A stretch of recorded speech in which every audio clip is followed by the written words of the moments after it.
요한복음 5에서 6장, 요한복음 5장. 그 후 유대인의 명절이 되어 예수님은 예루살렘으로 올라가셨다. 예루살렘 양문 곁에는 히브리 말로 베데스다라는 못이 있고 그 둘레에는 행각 5채가 서 있었다. 이 행각에는 많은 환자, 소경, 절뚝발이, 손발이 마비인 사람들이 즐비하게 누워 물이 움직이는 때를 기다리고 있었다. 그 못에는 가끔 천사가 내려와 물을 휘저어 놓곤 했는데 물을 휘저어 놓은 다음에 제일 먼저 들어가는 사람은 무슨 병이든지 다 나았다. 그런데 거기에 38년 동안 앓고 있는 환자가 있었다. 예수님은 그가 누워있는 것을 보시자 병이 벌써 오래된 줄 아시고 그에게 네가 낫고 싶으냐 하고 물으셨다. 그러자 그 환자는 선생님, 물이 움직일 때 나를 못해 넣어주는 사람이 없어 내가 가는 동안에 다른 사람이 먼저 들어갑니다 하고 대답하였다. 그때 예수님이 일어나 네 자리를 들고 걸어가거라 하시자 그는 곧 병이 나아 자리를 걷어들고 걸어갔다. 그런데 그 날은 안식일이었다. 그래서 유대인들은 병이 나은 그 사람에게 안식일인데 당신이 자리를 들고 가는 것은 옳지 못한 일이오 하였다.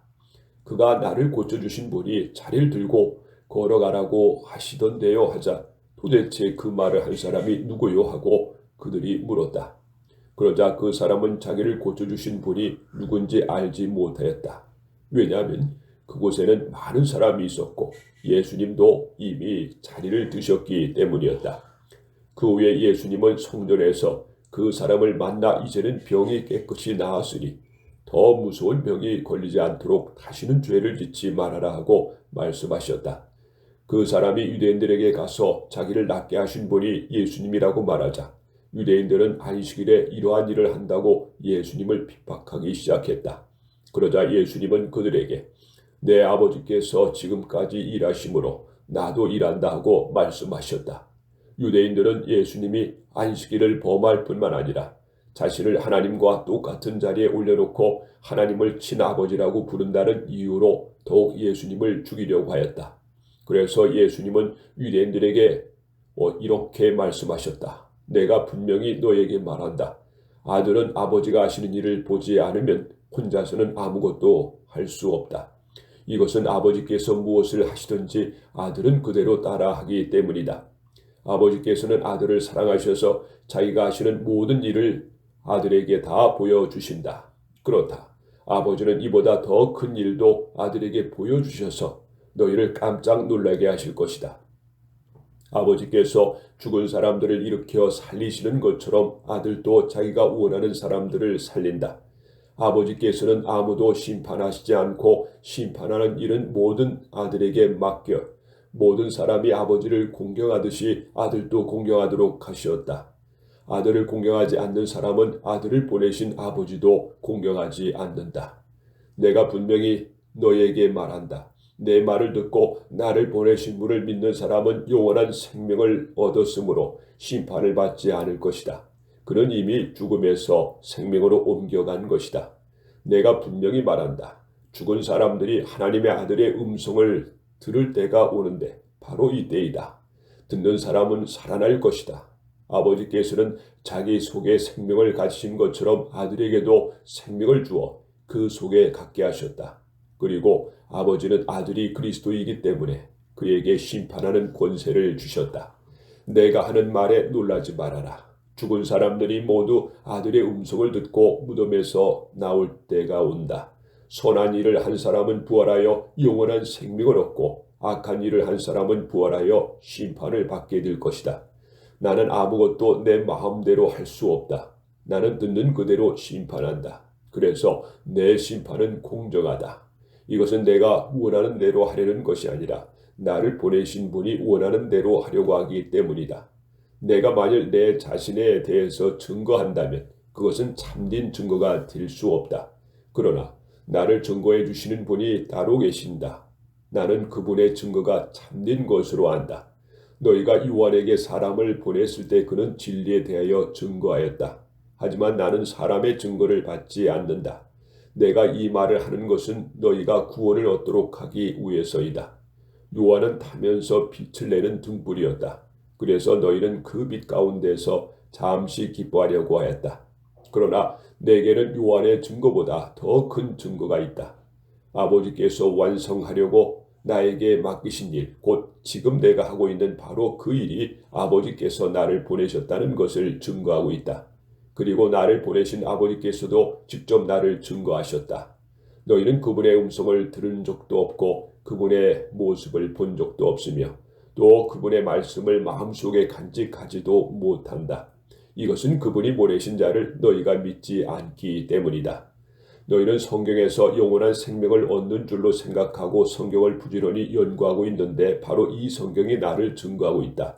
그런데도 너희는 나에게 와서 영원한 생명을 얻으려고 하지 않는구나. 나는 사람에게서 영광을 받지 않는다. 그러나 나는 너희에게 하나님을 사랑하는 마음이 없다는 것을 잘 알고 있다. 내가 내 아버지의 이름으로 왔어도 너희는 나를 맞아들이지 않는다. 그러나 만일 다른 사람이 자기 이름으로 오면 너희가 그를 기꺼이 맞아들일 것이다.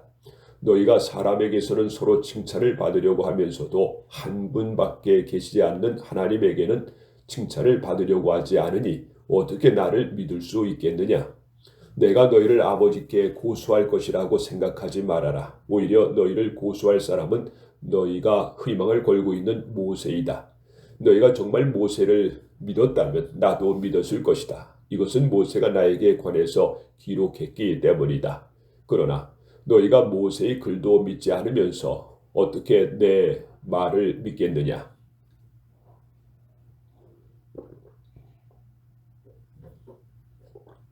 요한복음 6장. 그 후 예수님은 디베랴 바다라고도 하는 갈릴리 바다 건너편으로 가셨다.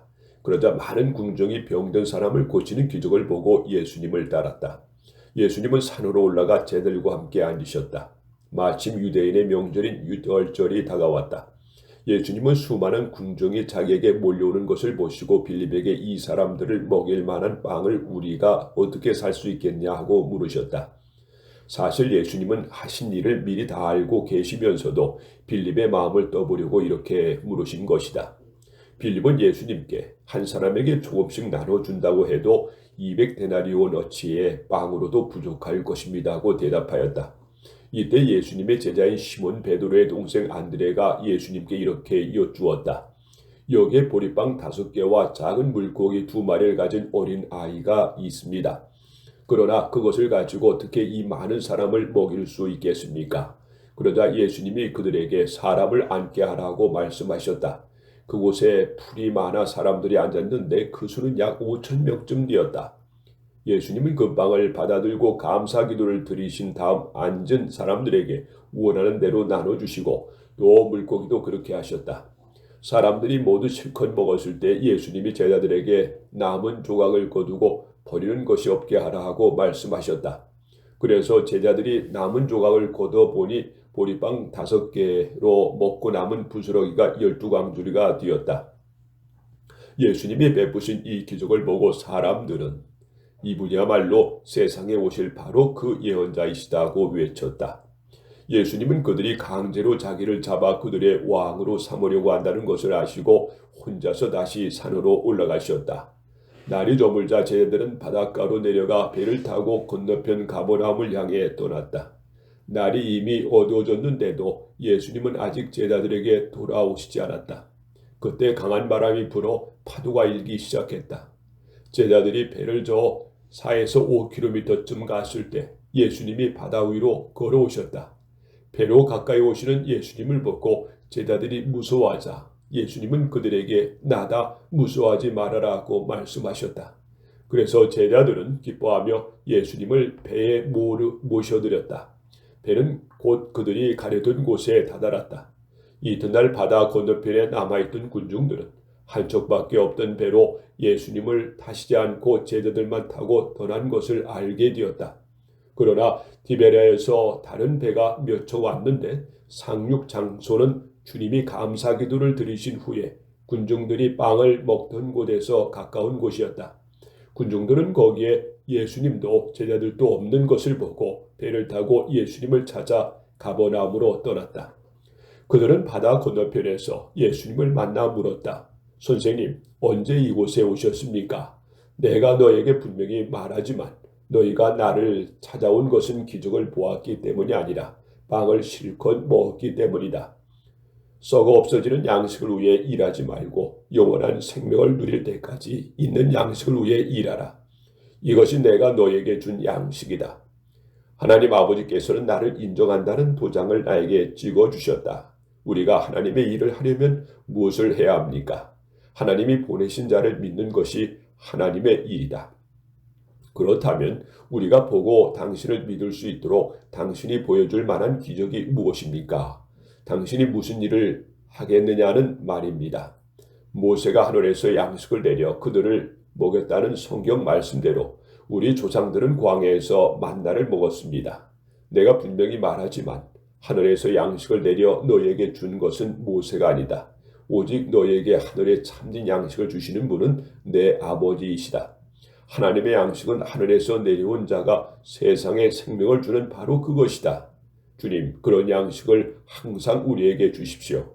그때 예수님은 그들에게 이렇게 말씀하셨다. 내가 바로 생명의 빵이다.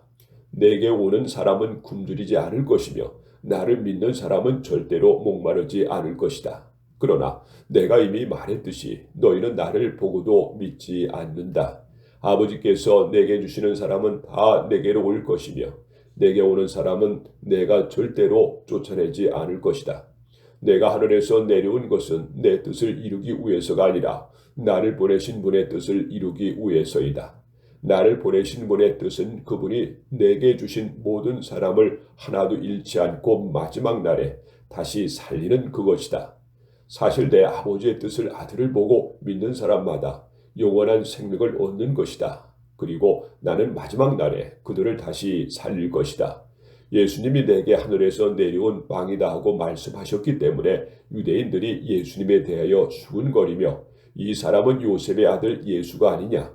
그의 부모를 우리가 다 아는데 어떻게 하늘에서 내려왔다고 하는가 하였다. 그래서 예수님이 그들에게 이렇게 말씀하셨다. 너희는 서로 수군거리지 말아라. 나를 보내신 아버지께서 이끌어 주시지 않으면 아무도 나에게 올 수 없다. 그리고 오는 그 사람은 내가 마지막 날에 다시 살릴 것이다. 예언서에는 그들이 모두 하나님의 가르치심을 받을 것이다 라고 기록되어 있다. 아버지의 말씀을 듣고 배운 사람은 모두 나에게 온다. 이것은 아버지를 본 사람이 있다는 뜻이 아니다. 오직 하나님에게서 온 자만 아버지를 보았다. 내가 분명히 너에게 말하지만 나를 믿는 사람은 영원한 생명을 가졌다. 나는 생명의 빵이다. 너희 주상들은 광야에서 만나를 먹었으나 모두 죽고 말았다. 그러나 하늘에서 내린 양식을 먹는 사람은 죽지 않는다. 나는 하늘에서 내려온 살아있는 빵이다. 누구든지 이 빵을 먹는 사람은 영원히 살 것이다. 이 빵은 곧 세상의 생명을 위해 주는 내 살이다. 그러자 유대인들은 이 사람이 어떻게 자기 살을 먹으라고 우리에게 줄 수 있겠는가 하고 서로 논쟁하기 시작하였다. 그래서 예수님은 그들에게 다시 말씀하셨다. 내가 분명히 너에게 말하지만 나의 살을 먹지 않고 나의 피를 마시지 않으면 너희 안에 생명이 없다. 누구든지 내 살을 먹고 내 피를 마시는 사람은 영원한 생명을 가졌다. 그래서 나는 마지막 날에 그를 다시 살릴 것이다. 그것은 내 살이 참된 양식이며 내 피는 참된 음료이기 때문이다. 내 살을 먹고 내 피를 마시는 사람은 내 안에 살고 나도 그 안에 산다. 살아계신 아버지께서 나를 보내셔서 내가 아버지 때문에 사는 것과 마찬가지로 나를 먹는 사람도 나 때문에 살 것이다. 나는 하늘에서 내려온 빵이다. 너희 조상들은 만나를 먹고도 죽었으나 이것은 그러한 것과 같은 것이 아니다. 이 빵을 먹는 사람은 영원히 살 것이다. 이것은 예수님이 가버나움 휘당에서 가르치실 때 하신 말씀이다. 이 말씀을 듣고 여러 제자들이 이것은 정말 어려운 말씀이다. 누가 알아들을 수 있겠는가 하며 수군거렸다. 예수님은 제자들이 이 말씀에 대해서 수군거리는 것을 아시고 그들에게 이렇게 말씀하셨다. 내 말이 너희 귀에 거슬리느냐? 만일 내가 전에 있던 곳으로 올라가는 것을 본다면 어떻게 하겠느냐? 생명을 주는 것은 하나님의 영이며 인간의 육체는 아무 쓸모가 없다. 내가 너에게 할 말은 영적인 생명에 관한 것이다. 그러나 너희 중에는 믿지 않는 사람들이 있다. 예수님은 믿지 않는 사람이 누구며 자기를 팔아 넘길 사람이 누군지 처음부터 알고 계셨다. 그러고서 예수님은 덧붙여 말씀하셨다. 그러므로 내가 너에게 아버지께서 오게 해 주시지 않으면 아무도 나에게 올 수 없다고 이미 말하였다. 이 말씀을 듣고 많은 제자들이 예수님을 떠나고 다시는 그와 함께 다니지 않았다. 그래서 예수님이 12 제자에게 너희도 떠나고 싶으냐 하고 물으시자 시몬 베드로가 이렇게 대답하였다. 주님, 우리가 누구에게로 가겠습니까? 주님에게는 영원한 생명의 말씀이 있습니다. 우리는 주님의 하나님의 거룩하신 아들이라는 것을 믿고 알게 되었습니다. 그때 예수님은 내가 너희 12를 선택하지 않았느냐? 그러나 너희의 가운데 한 사람은 마귀다 하고 말씀하셨다. 이것은 가룟 사람 시몬의 아들 유다를 가리켜 하신 말씀이었다. 그는 비록 12 제자 중 하나였으나 예수님을 팔아 넘길 사람이었다.